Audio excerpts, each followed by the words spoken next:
अजित पवार आल्याचे नाही तर उद्धव ठाकरे यांच्या महायुतीतून जाण्याच्या भाजपाला फटका बसला असं रावसाहेब दानवे म्हणाले। नाही, रावसाहेब दानवेंनी उद्धवजी बाहेर गेल्याने फटका बसला हे वाक्य कोणत्या पार्श्वभूमीवर म्हणतं हे मला माहीत नाही। पण एक गोष्ट खरी आहे की लोकसभा निवडणुकीमध्ये फटका बसण्याचं कारण फक्त कोणी जाणे किंवा येणे नसून आम्ही सोशल मीडियामध्ये ज्या पद्धतीने आरक्षणाच्या संदर्भातला खोटा प्रचार केला गेला, संविधान बदलण्याच्या संदर्भातला खोटा प्रचार केला गेला, खटाखट 8,500 रुपये देऊ अशा पद्धतीचा नकली प्रचार केला गेला आणि आम्ही मात्र तेव्हा थोडे बेसावध राहिलो।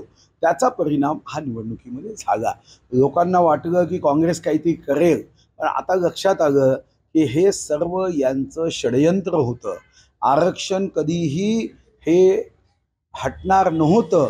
काँग्रेसनी हा खोटा प्रचार जोसेफ गोबेल्सच्या तत्वावर केला। नाही, शेवटी महायुतीमध्ये एकमेकाशी संवाद, चर्चा आणि संवादातून समाधानाकडे साधारणतः सूत्र असं आहे महायुतीचं की सरकार येणं हे महायुतीच्या नेत्यांच्या दृष्टीने महत्त्वाचं नसून महाराष्ट्राच्या दृष्टीने महत्त्वाचं आहे। चांद्यापासून बांद्यापर्यंत, गडचिरोलीपासून गडहिंग्लजपर्यंत सरकार येणं ही काळाची गरज आहे जनतेच्या सेवेसाठी। या मातीच्या सेवेसाठी महायुतीचं सरकार हे महत्त्वाचं आहे आणि म्हणून जागा वाटप करताना 2, 4, 5 जागा इकडे की तिकडे यासाठी कोणताही महायुतीचा पक्ष हा इरेस पेटणार नाही। आपल्याला कोण मुख्यमंत्री होईल हा महत्त्वाचा विषय नसून महाराष्ट्रामध्ये महाविकास आघाडीचा पराभव करण्याच्या पेक्षाही महाराष्ट्राच्या जनतेला न्याय देण्यासाठी महायुती निवडून येणं जास्त गरजेचं आहे। तर की काही सावत्र भाऊ अशा पद्धतीने दृष्ट प्रचार करतात। जगामध्ये एखाद्या योजनेमध्ये एखाद्या ठिकाणी घटना झाली म्हणून योजनेला बदनाम करायचं का? उद्या काँग्रेसचा एखादा कार्यकर्ता हा चुकीचा वागला म्हणून पार्टी खड्ड्यात टाकायची का? पार्टीचं रजिस्ट्रेशन रद्द करायचं का? मुद्दाम काही सावत्र भावांना, काही महाविकास आघाडीच्या नेत्यांना हे बघवतच नाही आहे की 2,48,00,000 बहिणींच्या खात्यामध्ये 1500 चाललं आहे आणि म्हणून ते हायकोर्टात पाठवतात। कधी एखाद्या घटनेच्या संदर्भामध्ये आम्हाला 1500 नको म्हणतात। अरे घेऊ नका ना 1500, कोणी तुमच्या मागे लागलं आहे का?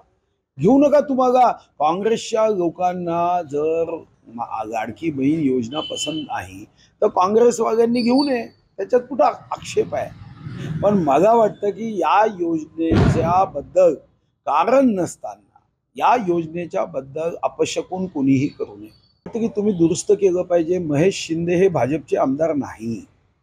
TV9नी कमीत कमी काळजी घेतली पाहिजे की भाजपला बदनाम करण्यासाठी अशा पद्धतीने कारण नसताना, त्या आमदाराची इच्छा नसताना भाजपमध्ये जबरदस्तीने पाठवू नये। आपल्याला माहिती आहे की माननीय एकनाथ शिंदेजी असेल, माननीय देवेंद्रजी असेल, माननीय अजितदादा असेल, तिघांनीही सांगितलं की शब्दाचा उपयोग करताना संयमित दृष्टीने उपयोग केला पाहिजे। कोणतीही योजना आता बंद होऊ शकत नाही। महायुतीचं सरकार आल्यावर या योजनेची रक्कम वाढवण्याचा निर्णय झाला।